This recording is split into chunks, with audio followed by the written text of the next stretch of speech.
Hello दोस्तों, स्वागत करता हूं आप सभी का हमारे चैनल बायलिंगुअल मैथ्स क्लासेस में।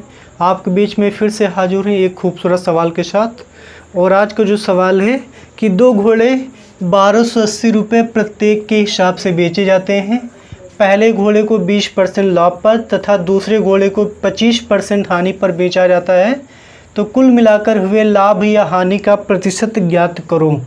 इससे पहले वीडियो में जो क्वेश्चन मैंने आपको कराया था उसमें क्या था कि एक को अगर 20% प्रॉफिट पर बेचा जाता था तो दूसरे को 20% ही लॉस पर बेचा जाता था।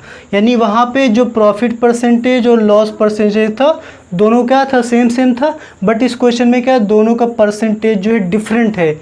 तो उस क्वेश्चन को मैंने कराने के दो मेथड बताए थे, उसमें जो पहला मेथड है वो मेथड इसमें काम नहीं करेगा, ठीक है ना। इसलिए मैंने वहाँ आपको बोला था कि जो सेकंड मेथड है वो सबसे बेस्ट मेथड है और उसी मेथड का यूज करके मैं इस क्वेश्चन को भी आपको सॉल्व कराऊंगा। बहुत ही कम समय में आप इसका उत्तर निकाल सकते हैं। देखिए आप क्या करिए, जो परसेंटेज में ना इसको भिन्न में कन्वर्ट कर दीजिए। तो जो 20% का मतलब क्या होता है आपको भी पता है कि 20% हटाएंगे 100 लिखेंगे, तो 20 से कम 20, 20 पंचे 100, यही करेंगे, ठीक है। और यहाँ पे 25%, इसको भी भिन्न में चेंज कर दीजिए। परसेंटेज हटाएंगे, डिवाइड में 100 लगा देंगे, तो 25 से कम 25, 25 चौके 100। यहाँ पे क्या है, यहाँ पर लॉस वाला मामला है और यहाँ पे क्या है, प्रॉफिट वाला मामला है, ठीक है। अब आप चीज़ मुझे बताओ, जैसे इन्होंने कहा कि पहले घोड़े को 20% लाभ पर बेचा गया, यानी 5 पे उनको 1 का प्रॉफिट हो रहा था। भाई भिन्न का मतलब क्या होता है, जैसे 70/100 लिखा होता है, इसका मतलब 100 में से 70 मार्क्स उसको मिले हैं। यानी यहाँ पे क्या था, 5 रुपये में उसको 1 रुपये का प्रॉफिट हो रहा था। यानी वो 5 का सामान कितने में बेचेगा, 6 में ही तो बेचेगा, तभी तो 1 का प्रॉफिट होगा। भाई यहाँ पे 5 के पीछे 1 रुपये का प्रॉफिट हो रहा है, आप ऐसा मान लीजिए। यानी वो 5 का सामान जो है वो 6 में बेच रहा था, तब जाके उसको 1 रुपये का प्रॉफिट हुआ। यहाँ पे क्या है, 25% का लॉस हो रहा है, यानी 4 पे 1 का लॉस हो रहा है, तो यानी वो 4 का सामान है और अगर 1 का लॉस हो रहा है तो यानी वो 3 में बेचेगा, ये तो करेगा ना। भाई मैंने क्या किया कि 20% का मतलब 1/5 है, यानी 5 पे उसको 1 का प्रॉफिट हो रहा था, यानी 5 का सामान वो 6 में बेचेगा। यहाँ पे 25% का लॉस हो रहा था, यानी कि 1/4 होता है इसका मतलब, यानी 4 पे 1 लॉस होगा, तो 4 पे अगर 1 का लॉस होगा तो 3 का ही तो बेचोगे। यहाँ पे क्या है, CP है, यहाँ पे क्या है, SP है।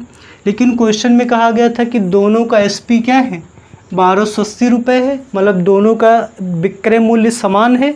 बट यहाँ पे दोनों का विक्रय मूल्य समान नहीं है, तो ये 6 है, मैं इसको 6 बनाने के लिए 2 से मैं गुणा कर देता हूँ, ठीक है।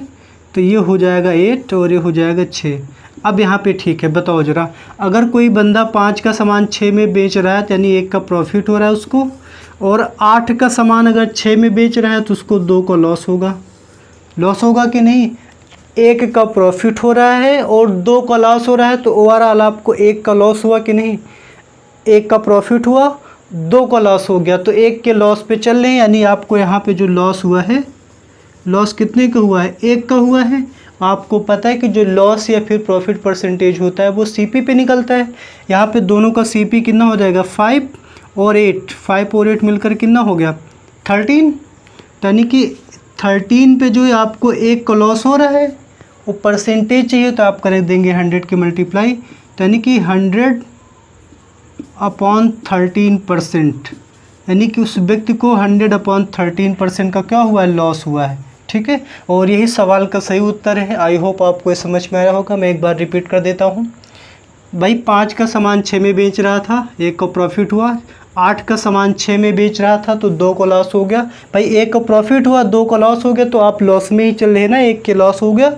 और लॉस जो होता है CP और या फिर SP पे, सॉरी लॉस या प्रॉफिट जो होता है CP पे होता है, तो CP दोनों का मैंने देखा 8 और 5 13 हो गया, तो CP हो गया 13। परसेंटेज चाहिए तो 100 के मल्टीप्लाई कर दिया, तो 100/13%, यही सवाल का सही उत्तर है। आई होप आपको समझ में आया होगा। अगर आपको पसंद आया हो, समझ में आया होगा, तो आप वीडियो को शेयर कर दीजिएगा। और वीडियो देखने के लिए बहुत बहुत धन्यवाद।